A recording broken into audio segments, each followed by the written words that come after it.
olhar politicamente que isso prejudica a imagem do Supremo Tribunal Federal, porque fica aquela cara de que os ministros estão fazendo política junto com um dos candidatos à presidência da República. Diga-se de passagem, vai aparecer o craque Neto falando agora. Aproveitando aqui que você está falando, estamos de volta. Para você que estava na TV, estamos de volta do intervalo. Você que está no YouTube, segue com a gente. Não, aproveitando, um dos motivos da gente ver o Supremo tão emparedado nos últimos 4 anos, com os bolsonaristas fazendo pressão, com críticas, com ministros sendo atacados em público, sendo xingados em público, é por causa que na última eleição houve essa narrativa de que as decisões do ministro Alexandre de Moraes ajudaram a candidatura do Lula e prejudicaram a candidatura do Jair Bolsonaro.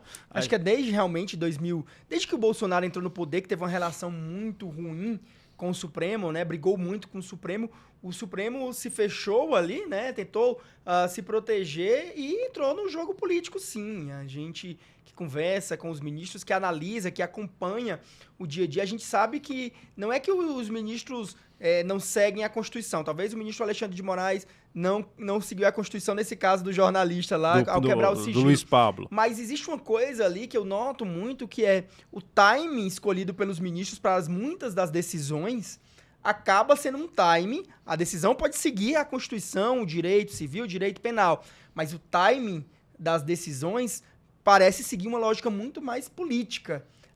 Digamos assim, né?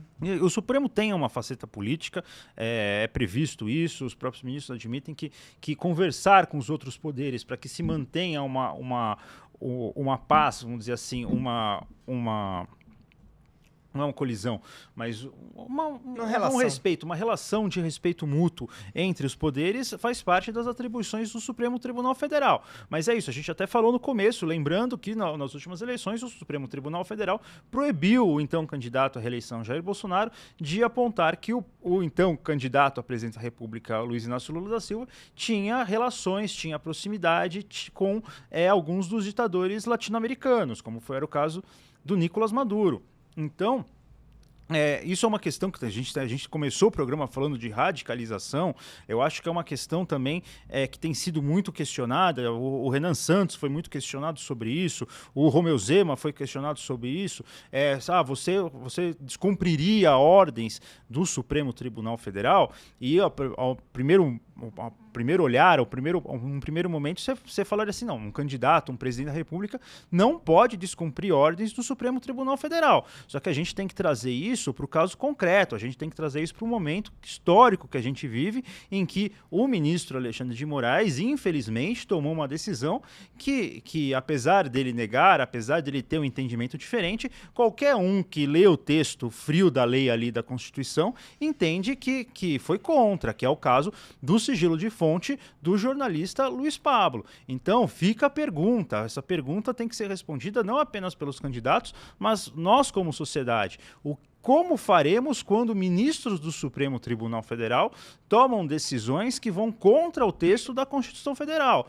O nosso ordenamento político, o nosso ordenamento jurídico diz: recorra-se ao plenário. Mas o plenário hoje é controlado por um grupo, controlado pelo grupo ali de maioria do Supremo Tribunal Federal, que inclui Alexandre de Moraes, Gilmar Mendes, né? Dias Toffoli, Flávio Dino, a área majoritária do Supremo Tribunal Federal.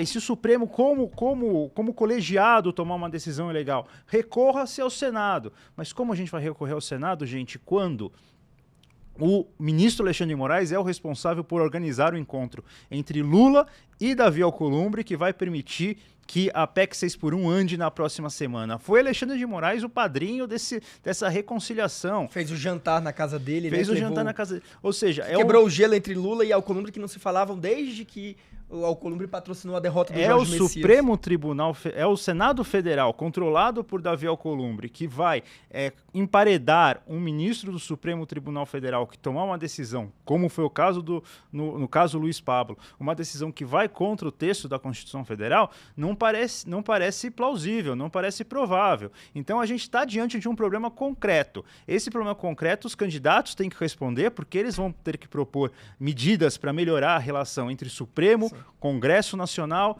e Poder Executivo, e nós, como sociedade, também temos que pensar, porque os casos já não são casos teóricos, gente, já não são casos abstratos, já não são casos para as aulas de direito. É um caso real que aconteceu. O ministro Alexandre de Moraes, por pedido de Flávio Dino, autorizou uma operação que quebrou um sigilo de fonte de um jornalista, incluindo nesse inquérito, o inquérito do fim do mundo, o inquérito das fake news, Igor. E tem um ponto muito importante que acho que na própria campanha do Lula há uma preocupação de como abordar esse tema, porque pela relação que o presidente Lula manteve durante esse mandato com o Supremo, a gente vê aí diversas conversas, o Supremo ajuda o governo em algumas decisões, né, já teve algumas decisões na pauta econômica. Isso leva muita gente, a população, a crer que qualquer atitude do Supremo respinga no presidente Lula, porque parece que é uma coisa só. Então, há uma pressão ali sobre o presidente Lula para ele se pronunciar, né? Se colocar ali uma linha dividindo, né, as atitudes dos ministros do Supremo e a dele. No caso Master, eu lembro que o Lula tentou fazer um pouco isso em relação ao Toffoli, né?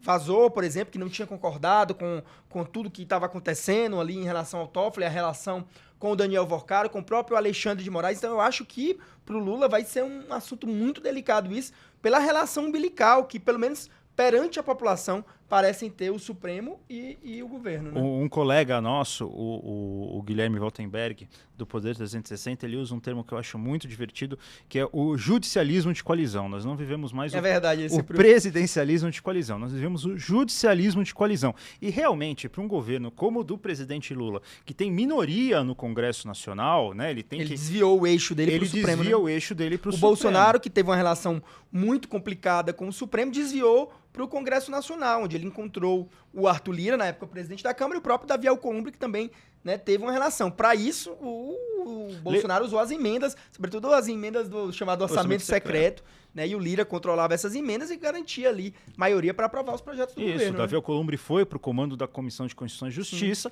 onde ele controlava as emendas no Senado. Mas teve uma época, o Pacheco acabou que ia junto ali, né? E o Pacheco sempre foi uma pessoa muito próxima ao Davi Alcolumbre, a ponto do Davi Alcolumbre brigar com o Lula porque queria Rodrigo Pacheco como ministro do Supremo e não Jorge Messias, né? A briga que agora acabou a briga, estamos vivendo um momento de paz entre o presidente do Senado e o presidente da República, selada no jantar na casa do ministro Alexandre de Moraes.